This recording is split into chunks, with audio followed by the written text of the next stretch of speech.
नमस्कार दोस्तों। राजधानी लखनऊ में लोकसभा सीट की 2 सीट हैं। आमतौर पर वोट डालने में ग्रामीण मतदाता शहरी से ज़्यादा जागरूकता दिखाते हैं।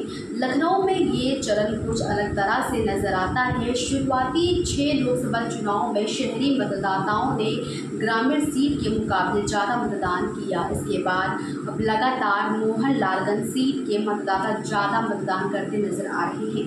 पहले लोकसभा चुनाव में राजधानी में लखनऊ संसदीय सीट के अलावा बाराबंकी को शामिल करते हुए ग्रामीण सीट थी। तब लखनऊ सीट पर महज 42.3% और ग्रामीण सीट पर 34.10% मतदान हुआ।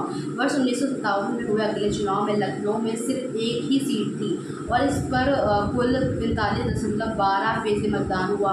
लखनऊ की सीट पर आज तक नहीं हुआ 60% मतदान। देश की राजनीति की दिशा प्रदेश से तय होती है। इसके बावजूद यहाँ के राजधानी वासी मतदान में हमेशा पिछड़े ही रहे। यही वजह है कि आज़ादी के बाद आज तक किसी भी चुनाव में लखनऊ सीट पर एक भी बार 60% आंकड़ा पार नहीं हुआ है। सबसे ज़्यादा 48.49% मतदान वर्ष 1962 के चुनाव में हुआ था। मोहनलालगंज सीट पर जो पिछले 2 चुनाव में मतदान प्रतिशत ने 60% का आंकड़ा पार किया। वर्ष 1962 के चुनाव में लखनऊ में सीट पर 58.49 और मोहनलालगंज सीट पर 46.20% मतदान हुआ। वर्ष 1970 के चुनाव तक वोट देने में शहरी मतदाता ग्रामीणों पर भारी हैं। इसके बाद स्थिति बदली और मोहनलालगंज के मतदाताओं ने बढ़त बना ली।